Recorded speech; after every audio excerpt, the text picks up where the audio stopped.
It's been 3 years that I've been CBS now, and I've realized that society's college life की और student life की इस college में बहुत prominent part है. We've also realized that over the years, the number of societies that we want to have has constantly increased. People think कि अब हमें 4-5 society रखनी चाहिए because उसकी value बहुत ज़्यादा है. But I think जितनी उसकी like the desire to be in more societies, as much as that exists, I think उतनी ही कम clarity है कि society दिखती कैसी है कोई भी. हम उसमें करते हैं. And I think this is also about like debating society. Also, having been in this society, I have realized that people have doubts कि debating है कैसे. हमने जो school में debating की है क्या हम वही करने वाले हैं? In the format that we specifically do, we require people to speak for 7 minutes 20 seconds. So I think that becomes intimidating at times. You don't know debating activity है but society में क्या करेंगे. So I think there are certain questions that people in general have. I think that's exactly why we're making this video. From an outside perspective, you tend to think कि अगर हमने पहले debate नहीं करा है, what's the point of being in DepSoc? But that's exactly what DepSoc like gives you later on when you join.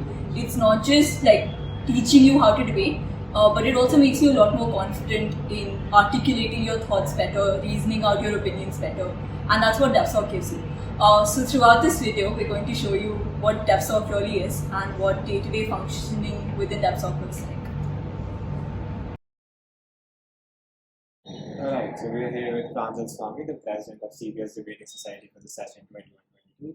So Pranjal, I think now already काफी self-explanatory है when we're talking about debating society of CBS. You guys debate obviously, right? But I think हम जानना चाहेंगे कि what exactly goes behind running this society and actually क्या चीजें होती है जो as a society आपको करनी पड़ती है to ensure that you go out there and be better debaters as well. So CBS DepSoc is one of the most reputed debating societies within like DU circuit. But हम largely दो चीजें करते हैं. For day-to-day activities, we ensure that everyone within the society is up to date with like whatever is going on around the world in order to go ahead and debate almost every weekend. पर हम like tournaments खुद भी organize करते हैं.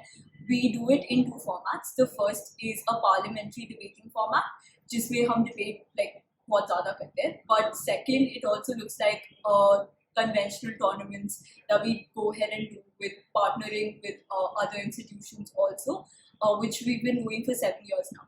But in general, what we focus a lot on is training sessions and ensuring that everyone within DepSoc is up to date with almost everything, but also goes ahead and mocks and prepares themselves for the upcoming tournaments that happen every week. Meeting with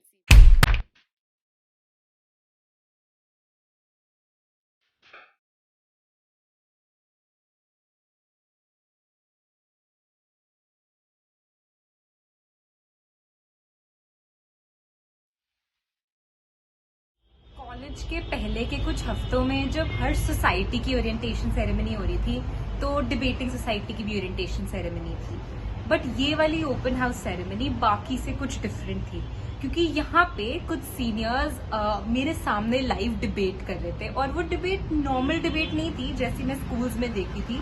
यहाँ पे हर एक senior कम से कम 7 minutes 20 seconds के लिए अपनी speech दे रहा था. And that was something that अस्टाउंडेड me because जब हम स्कूल में थे तो डिबेटिंग वॉज लाइक कि हमने 2 हफ्ते पहले एक टॉपिक पे पूरा प्रिपेयर कर लिया एंड 3 मिनट की स्पीच दे दी. वो भी हम लोग को टफ लगता था. बट जब हम कॉलेज में मैंने उस ओपन हाउस में वो सेटअप देखा, वो फॉर्मेट देखा, so I was surprised and I was intrigued by कि ये क्या है and I want to know more about it.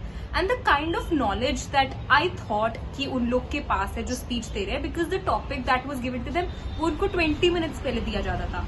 तो the kind of knowledge that they had about a particular topic, जो इन डेप्थ नॉलेज उनको थी, I thought that this is what I want. मुझे भी अपनी कॉलेज लाइफ में पढ़ाई के अलावा इस तरह की नॉलेज चाहिए and that's when I thought कि अगर मुझे किसी सोसाइटी में अपार्ट फ्रॉम एकेडमिक्स पार्ट लेना है तो मेरे को सीबीएस डिबेटिंग सोसाइटी में पार्ट लेना है. And that's why I applied for the society and today here I am a part of the debating society and I am very happy to be a part. एक चीज़ बहुत clear थी मेरे mind में कि मेरे को एक कल्चरल सोसाइटी तो ज्वाइन करनी है. तो अब सवाल ये था कि ये कौन सी कल्चरल सोसाइटी होगी. इस पूरी चीज़ में CBS डेप्सॉक इस वजह से आई क्योंकि मैं पर्सनली डिबेटिंग के साथ बिल्कुल भी कंफर्टेबल नहीं थी। जो पूरा एक कॉन्सेप्ट होता है कि आपको 7 मिनट की स्पीच देनी है बस 20 मिनट की तैयारी में, उस पूरे सिस्टम से बहुत ज़्यादा डर लगता था मेरे को। पर मेरे को ये रियलाइज़ हुआ कि कॉलेज आए तो आपको अपने कंफर्ट जोन से कुछ बाहर भी ट्राई करना चाहिए। एंड इवेंचुअली मेरे को ये भी रियलाइज़ हुआ कि डेप्सॉक आपको बहुत हेल्प करता है, वो आपको सोचने पे मजबूर करता है। आप दुनिया के बारे में इतना सीखते हो, आप अच्छे से बोलना सीखते हो, और ये चीज़ें बहुत ज़रूरी है आज की दुनिया में। एक वेल राउंडेड पर्सनैलिटी होना इज़ वेरी वेरी इंपॉर्टेंट। और मेरे को लगा कि ये सारी चीज़ें मेरे को CBS डेप्सॉक दे सकता है।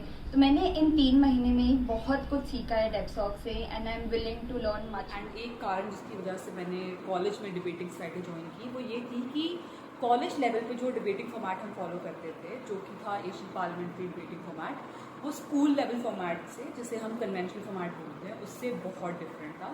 तो स्कूल लेवल में हमें जो मोशन होता था वो 3-4 दिन पहले मिल जाता था या 1-2 घंटे पहले मिल जाता था, और हम पूरी स्पीच लिख के उसको याद करके स्टेज पे जाके दे आते थे।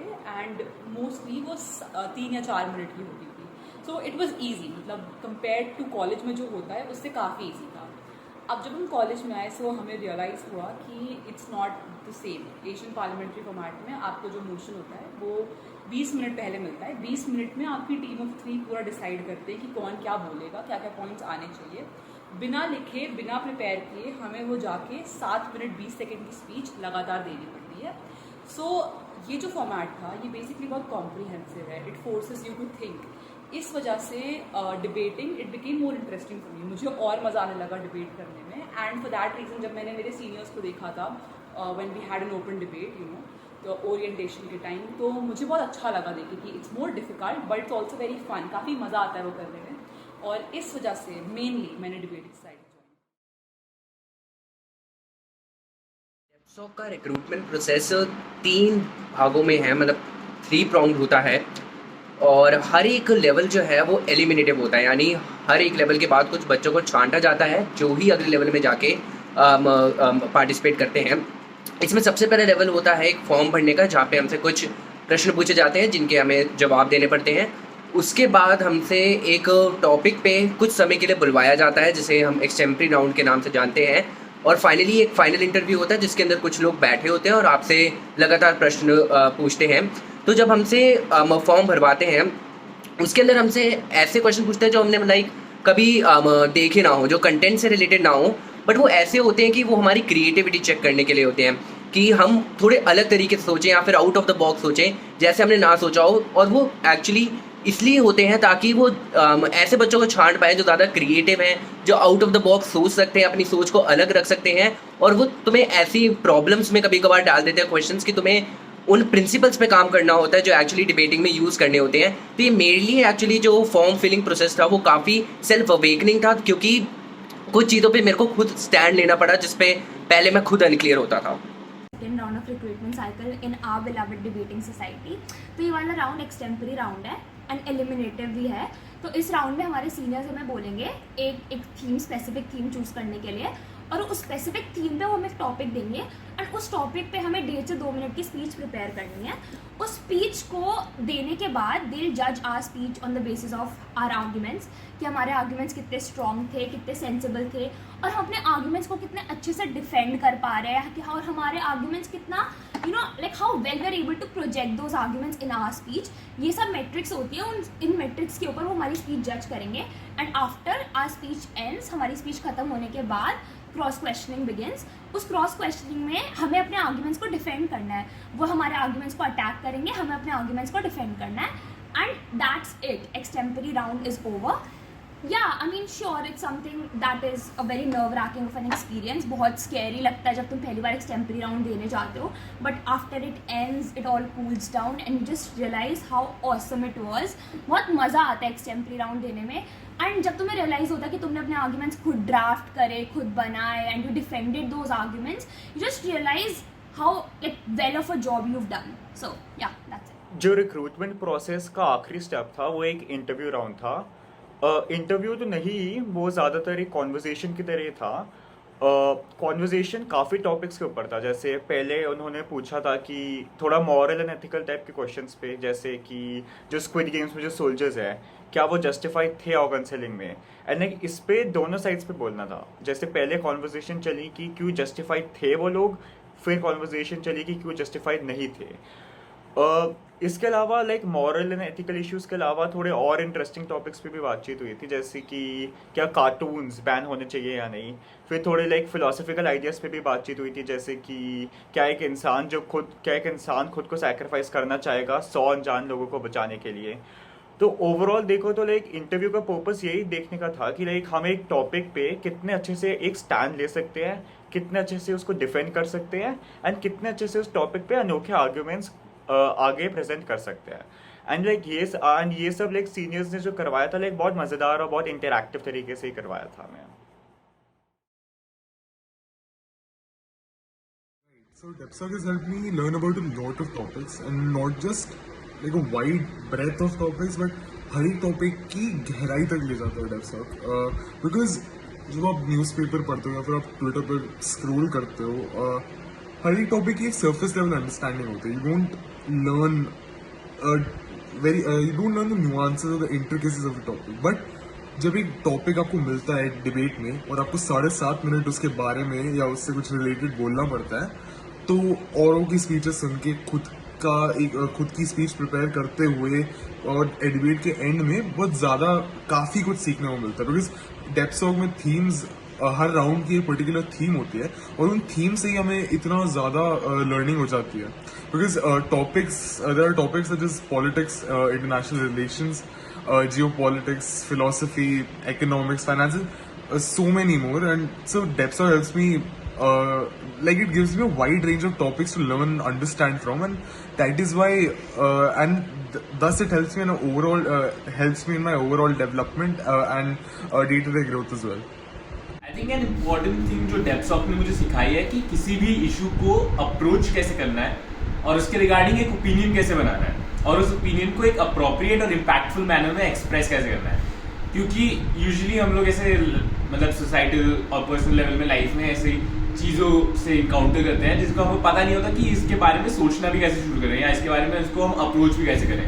तो वो अप्रोच DepSoc ने सिखाया है। और उससे भी ज़्यादा importantly DepSoc has taught me कि how to be open to new opinions, उन ओपिनियंस जिससे आप यूजुअली अनकंफर्टेबल हो उनको कैसे देखें और उन पे कंफर्टेबल कैसे रहें और ओपन कैसे रहें उन opinions. So I think that's what DepSoc has taught. In DepSoc, I have learned a lot of things. Firstly and most importantly, what I have learned is to overcome my fear of public speaking, to overcome the fear of coming in front of crowds and to give a speech, or let's say to put out your opinions, to put out your thoughts. There's an continuous fear that was there in me before DepSoc. ऐसा होता है ज़िंदगी में कि कभी आप किसी के सामने बैठे हो और आप बोल नहीं पा रहे हो क्योंकि आपको लगता है कि सामने वाला क्या सोचेगा आपके बारे में। DepSoc में होने की वजह से मुझे अब वो डर खत्म हो गया है। मुझे ये बात समझ में आ गई है कि मैं अपने विचार को किस तरीके से सामने रख सकता हूँ जो एक सामने वाले को भी हर्ट ना करे और उससे मैं भी अपने विचारों को बाहर ला पाऊँ, मैं अपने अंदर ही बंद ना रखूँ। So this has really helped me in a lot of ways, and also along with this I've learned about organization skills, I've learned about how to communicate well, I've learned about time management, handling crisis, I've learned about how to keep myself timed and plan my activities all through the day. So when it comes to either overcoming my fear or when it comes to planning myself and organizing myself, DepSoc has helped me in almost all fronts, and it has been a great pleasure to be in DepSoc all this while, and that is why I believe that it's an honor to be in DepSoc. The most fundamental change that being a part of CBS DepSoc has brought in me and my fellow batchmates is that it really hones your communication skills. And communication skills वो हैं जो आज के time के अंदर सबसे ज़्यादा important है।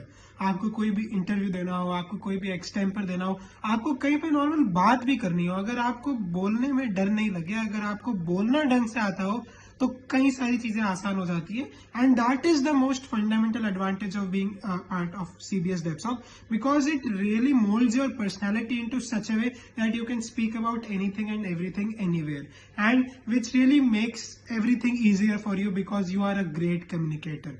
And the second biggest advantage that I perceive is that the sheer extracurricular exposure being a part of the society has, because हम लोगों के हर हफ्ते कोई ना कोई टूर्नामेंट हो रहा होता है, हम लोग हर हफ्ते कहीं ना कहीं जा रहे होते हैं and thankfully for us it is not in front of laptop screen but we actually go to colleges, हम नए लोगों से मिलते हैं, उनको डिबेटिंग करते हुए देखते हैं, उनके एक्सपीरियंसेस, उनकी ways of speaking and it is a new learning process. And कुछ ही दिन पहले मैं एक टूर्नामेंट पे गया था जहां पर हम लोगों ने जिनके अगेंस्ट डिबेट किया, those guys were in 6th or 7th year of debating, and the sheer quality of debating that I did, which really showed the immense potential and the scope of improvement this activity